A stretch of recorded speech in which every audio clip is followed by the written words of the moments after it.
Halo semua, perkenalkan nama saya Advent Filipi Baresi dari jurusan akuntansi. Saya merupakan mahasiswa Universitas Pembangunan Jaya semester 2. Di sini saya ingin mempresentasikan tentang liabilitas jangka pendek dan penggajian. Pertama, saya ingin menjelaskan apa sih itu liabilitas jangka pendek. Liabilitas jangka pendek adalah kewajiban yang harus dibayarkan sebelum tempo 12 bulan. Jika melebihi tempo dalam 12 bulan, maka itu dinyatakan sebagai liabilitas jangka panjang. Lalu untuk jenis-jenisnya, ada apa saja sih jenis-jenis dari liabilitas jangka pendek ini? Yang pertama adalah utang dagang. Apa sih utang dagang itu? Jadi utang dagang ini adalah terjadi jika perusahaan membeli persediaan barang dagang secara kredit, maka dia akan menambah sebuah utang. Jadi selanjutnya ada utang wesel. Apa sih utang wesel itu? Jadi utang wesel adalah utang jangka pendek dengan jaminan dan biasanya harus melalui perjanjian tertulis yaitu surat wesel, dan biasanya utang wesel ini dapat diperjualbelikan. Lalu selanjutnya adalah utang gaji. Utang gaji ini biasanya terjadi karena gaji yang seharusnya dibayarkan pada periode tertentu namun belum terbayarkan. Jadi saat di periode selanjutnya itu dinamakan utang gaji. Selanjutnya adalah utang dividen. Utang dividen ini adalah laba pada perusahaan yang harus dibagikan kepada pemegang saham lainnya atau investor, dan biasanya dalam bentuk dividen dan dimasukkan ke dalam utang.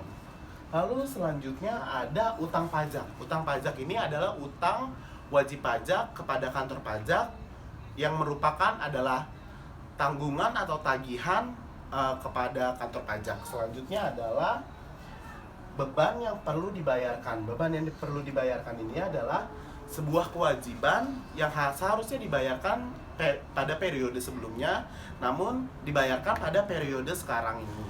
Selanjutnya adalah penghasilan yang ditanggungkan. Penghasilan yang ditanggungkan atau biasa disebut sebagai penghasilan yang diterima di muka, disebut sebagai penghasilan yang belum diterima sepenuhnya atau melalui pihak ketiga, seperti itu.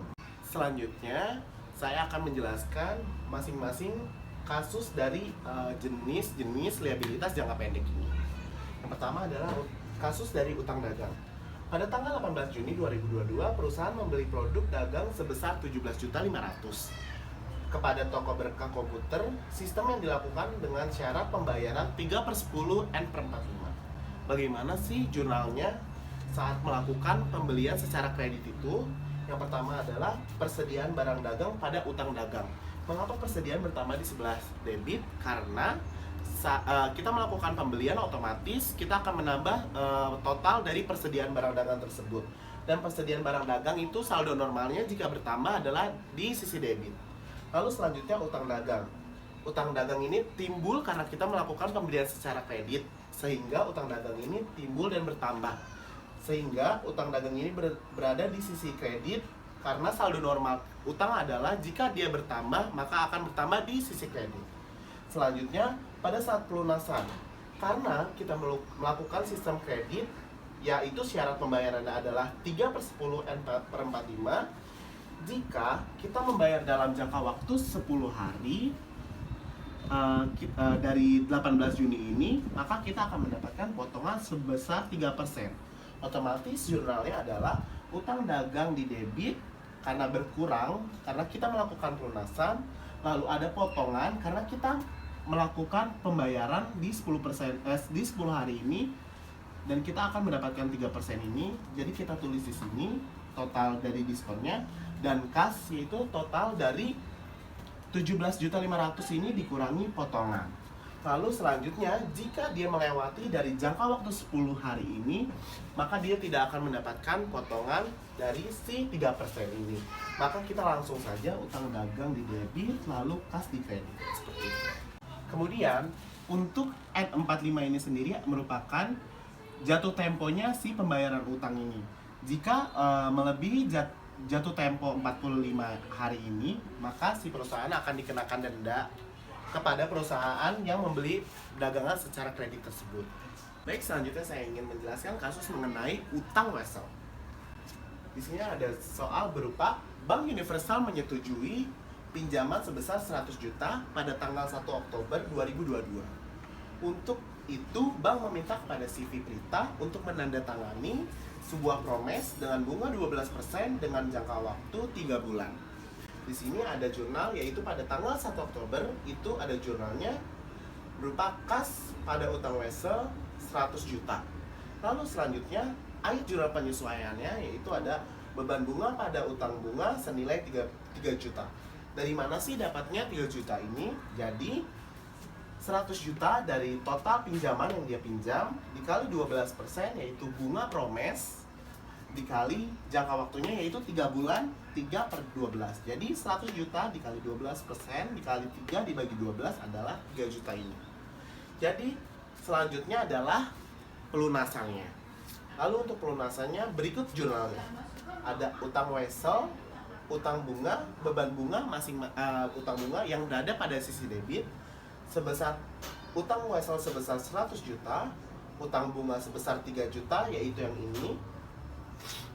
Lalu ada beban bunga sebesar 1 juta dan kas bernilai 104 juta di mana ditambah dari utang wesel, utang bunga dan beban bunga. Jadi ditambah 100 ditambah 3 ditambah 1 maka kasnya adalah sebesar 104 juta. Baik, selanjutnya adalah beban yang perlu dibayarkan. Contoh soalnya adalah begini. PT Adi Perkasa pada Desember 2018, perusahaan tersebut memiliki tagihan listrik dan air sebesar 5 juta. Seharusnya dibayar setahun lalu. Jadi di sini sudah terlihat jelas bahwa harusnya dibayar tahun lalu, tapi sampai saat ini belum dibayarkan. Jadi otomatis ini merupakan utang. Jadi berikut adalah jurnalnya. Yang pertama adalah beban listrik dan air pada sisi debit dan utang listrik dan air pada sisi kredit sebesar 5 juta.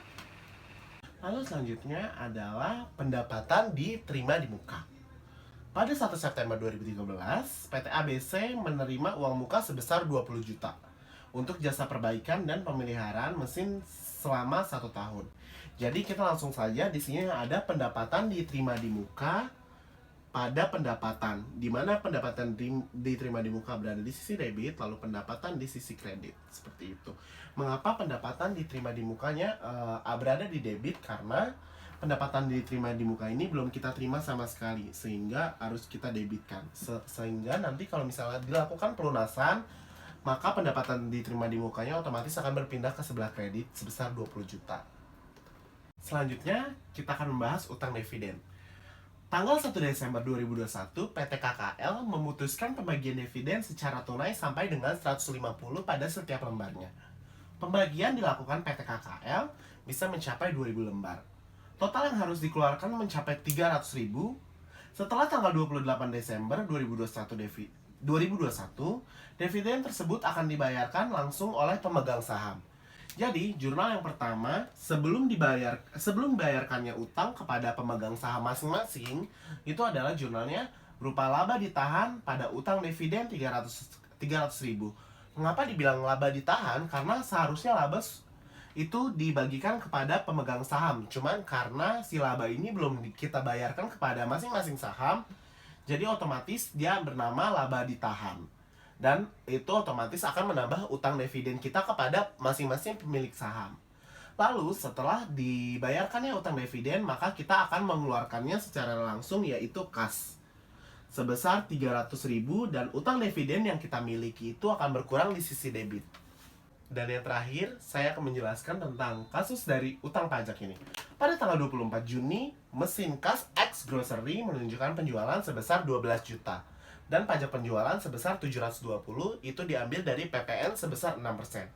Maka kita langsung saja kepada penjurnalannya, yaitu ada kas sebesar 12.720 itu sisi debit. Dari mana aja sih kira-kira total dari 12.720 ini? Yaitu ada dari utang pajak penjualan sebesar 720 di sebelah kredit, dan ada penjualan sebesar 12 juta. Jadi sehingga kasnya berjumlah 12.720 di sebelah debit. Seperti itu. Di sini saya akan melanjutkan materi saya, yaitu penggajian. Tentunya di setiap perusahaan memiliki karyawan, dan tentunya karyawan tersebut akan melakukan penggajian. Mulai dari gajinya sebulan, bonusnya, potongan mengenai pajak PPh 21 ataupun iurannya.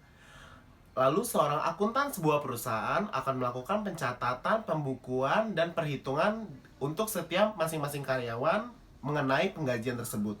Berikut adalah penjelasan mengenai penggajian. Dalam metode upah dan penggajian, perusahaan mempunyai pijakan tersendiri. Ada yang menggajinya dalam mingguan, harian, bulanan, ataupun tahunan. Berikut ada contoh dari perhitungannya, yaitu mengenai upah dan gaji. Total upah seorang pegawai dihitung dengan menggunakan tarif upah per jam dengan jam kerja yang bersangkutan, yaitu Budiman telah bekerja selama 44 jam dalam minggu ini. Ada jenis pembayarannya itu biasa selama 160 jam dengan tarif 2.500. Jumlah penghasilan kotor selama dia jenis pembayaran biasa yaitu 400.000. Lalu untuk lembur ada 16 jam selama tarifnya adalah 3.000. Penghasilan kotornya adalah sejumlah 48.000. Jadi total upahnya untuk di biasa ditambah dengan lembur adalah 448.000. Lalu tentunya akuntan sebuah perusahaan akan mencatat mengenai pembayaran gaji dan upah tersebut. Maka jurnal yang dicatat saat pembayaran gaji dan upah tersebut adalah utang gaji dan upah, yaitu sebesar 4.338.250, dan kas yang dikeluarkan perusahaan sebesar 4.338.250 di sisi kredit. Selanjutnya adalah mengenai bonus. Bonus ini diadakan oleh perusahaan untuk meningkatkan kinerja karyawan suatu perusahaan tersebut. Jadi untuk mendapatkan bonus ini biasanya karyawan itu memiliki kriteria tersendiri. Jadi untuk memiliki bonus tersebut atau untuk mendapatkan bonus tersebut, karyawan harus memiliki kinerja yang bagus atau bisa jadi karena dilakukannya lembur oleh karyawan. Lalu selanjutnya ada contoh dari pencatatan bonus. PT Lau memberikan bonus kepada karyawannya sebesar 10% dari penjualan. Seandainya penjualan pada suatu tahun adalah 200 juta, maka bonus yang dibayarkan kepada karyawan berjumlah 20 juta atau 10% dikali 200 juta, di mana total penjualan tersebut. Jadi untuk jurnalnya adalah jadi jurnal yang dijurnalkan oleh perusahaan tersebut adalah biaya bonus di debit sebesar 20 juta dan ada utang bonus di 20 juta. Mengapa utang? Karena ini untuk mencatat akun sementara. Jika nanti telah dibayarkan, maka utang itu akan berkurang, seperti itu. Di dalam penggajian, karyawan tidak hanya menerima gaji dan bonus, namun mereka memiliki potongan atau kewajiban yang harus mereka bayar seperti pajak PPh pasal 21 dan iuran pensiunan. Berikut adalah perhitungan mengenai penghasilan bersih karyawan. Yang pertama adalah penghasilan kotor sebesar 448.000 dikurangi potongan PPh pasal 21 16.426, iuran Astek 4.480, iuran koperasi 1.000, angsuran pinjaman 5.000. Jadi total pengurangannya adalah 26.906. Maka penghasilan kotor dikurangi potongan penghasilan bersihnya adalah 421.094. Lalu selanjutnya adalah jurnalnya, yaitu akan dijurnal biaya gaji kantor sebesar 2.550, biaya upah 2.162.000, lalu ada utang gaji dan upah sebesar 4.338.250,